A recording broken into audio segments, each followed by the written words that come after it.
Baiklah, kita akan lanjutkan pembelajaran tentang prinsip ilahi atau divine principle dalam bahasa Indonesia pada bab yang keempat tentang penyelamat atau Mesias. Kita masuk pada subbab yang kedua tentang kedatangan kedua Elia dan Yohanes Pembaptis. Nabi Maleaki bernubuat di dalam Alkitab bahwa Elia akan datang kembali. Sesungguhnya aku akan mengutus Nabi Elia kepadamu menjelang datangnya hari Tuhan yang besar dan dahsyat itu. Kita boleh baca di dalam Lukas 18 ayat yang ke-8. Yesus memberi kesaksian bahwa Elia yang dinubuatkan akan datang itu telah terwujud, tidak lain adalah di dalam diri Yohanes Pembaptis. Kita lihat di dalam Matius 17 ayat 12 sampai 13 dikatakan, "Aku berkata kepadamu, Elia sudah datang, tetapi orang tidak mengenal dia dan memperlakukan dia menurut kehendak mereka." Pada waktu itu, mengertilah murid-murid Yesus bahwa ia berbicara tentang Yohanes Pembaptis. Meskipun begitu, Yohanes Pembaptis tidak mengenal dirinya sendiri, bahwa dia adalah merupakan perwujudan atau kedatangan kedua dari Nabi Elia yang dinantikan orang Israel pada saat itu. Kita boleh lihat di dalam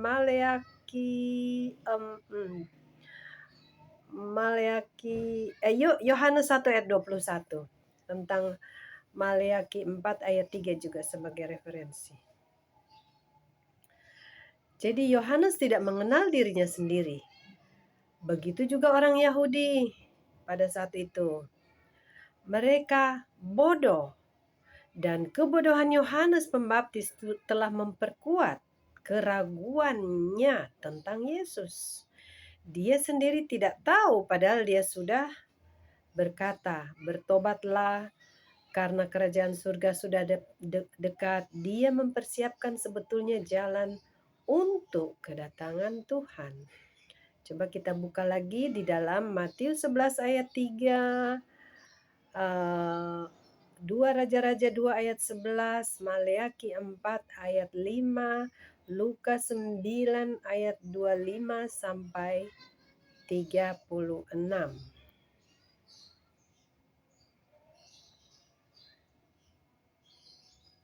Ya, kita boleh baca itu sebagai referensi. Jadi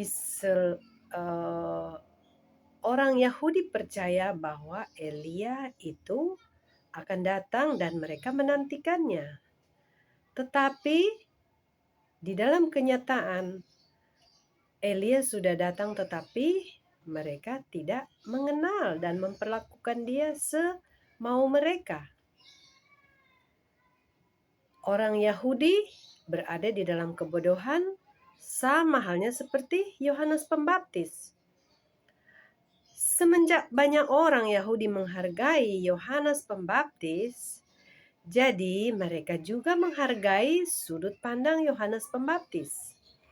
Ini memperkuat ketidakpercayaan mereka di dalam Yesus, karena dia sendiri ragu tentang Yesus.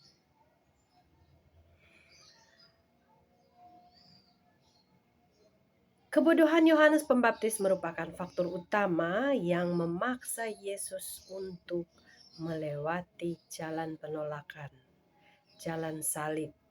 Yesus memerlukan mediator sebetulnya untuk menghubungkan dirinya dengan manusia saat itu, orang Yahudi. Jadi Yohanes Pembaptis yang ada di dalam posisi itu, dia gagal untuk memenuhi tanggung jawabnya. Jadi orang Yahudi percaya pada kedatangan kembali Elia. Mereka menanti-nantikan. Selama periode kerajaan bersatu, gagasan Allah untuk bait suci dihalang-halangi oleh setan melalui pelanggaran Raja Salomo. Agar memulihkan gagasan untuk bait suci dan membuka jalan bagi kedatangan kembali Mesias yang merupakan perwujudan daripada bait, mengirim 4 nabi besar dan 12 nabi kecil di Israel dan bekerja melalui mereka untuk menyucikan Israel dari segala pengaruh setanik. Di samping itu, Allah mengirim Nabi Elia untuk melawan nabi-nabi Baal di Gunung Karmel. Dia mengalahkan mereka dengan kuasa Allah dan menyingkirkan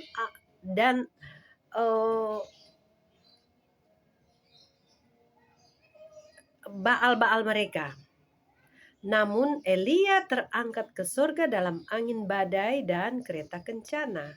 Nah, Elia inilah yang dinantikan orang Israel untuk kembali. Elia terangkat ke surga dalam angin badai dan sebelum dia menyelesaikan misinya, dia telah terangkat. Kuasa setan bangkit dan terus mengacaukan providensi Allah.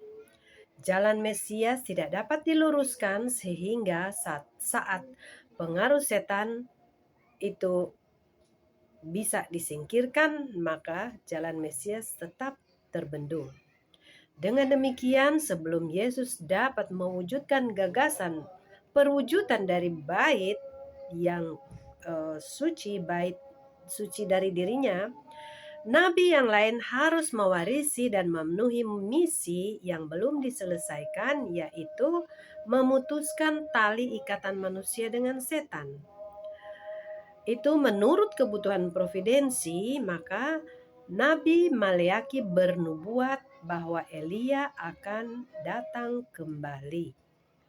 Jadi Elia akan memutuskan hubungan manusia, ikatannya dengan setan.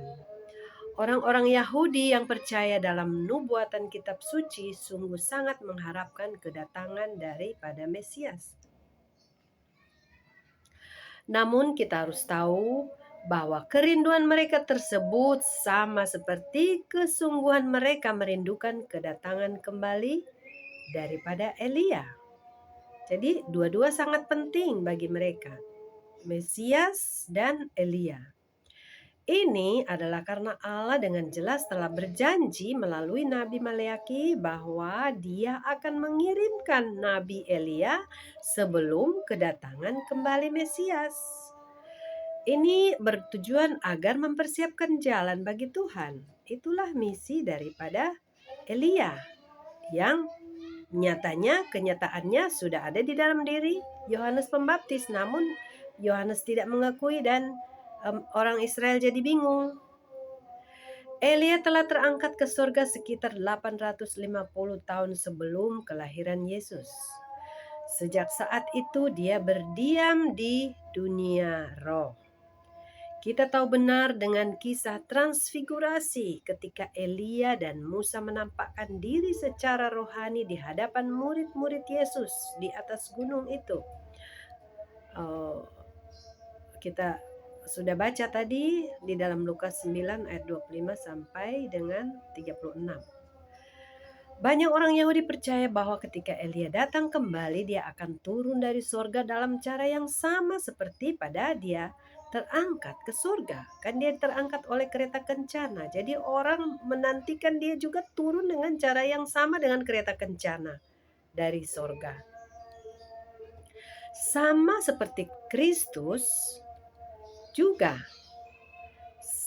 saat ini orang-orang melihat ke langit untuk berharap bahwa Yesus akan datang di awan-awan seperti dia naik ke awan-awan ke surga, sama seperti Nabi Elia waktu itu. Dan orang Israel menantikan Nabi Elia untuk turun seperti cara yang sama. Orang Yahudi juga pada zaman Yesus melihat ke langit dengan cemas menanti kedatangan Nabi Elia. Namun demikian, sebelum ada berita terdengar tentang Elia yang sudah datang kembali untuk memenuhi nubuatan Nabi Maleaki, Yesus tiba-tiba muncul dan mengakui bahwa dirinya adalah Mesias. Wah, tidak heran bahwa pemunculan dan pernyataan Yesus mengantarkan segenap Yerusalem dalam kekacauan yang besar. Kemanapun murid Yesus pergi, mereka diserbu dengan pertanyaan tentang Elia yang seharusnya datang terlebih dahulu, mendahului Mesias. Kekurangan jawaban yang membadai membuat murid-murid kembali bertanya kepada Yesus. Kalau demikian, mengapa ahli-ahli Taurat berkata bahwa Elia harus datang dahulu? Coba kita lihat di dalam, tadi kita sudah lihat ya, di dalam Matius 11 ayat 14. Ya, kita sudah baca referensi tadi. Jadi orang menantikan tentang kedatangan daripada Elia sebelum kedatangan daripada Mesias. Yesus menjawab bahwa Yohanes Pembaptislah Elia yang dinanti-nantikan orang. Kita lihat juga tadi kita sudah baca di dalam Matius 17 ayat 12 sampai dengan 13. Ya.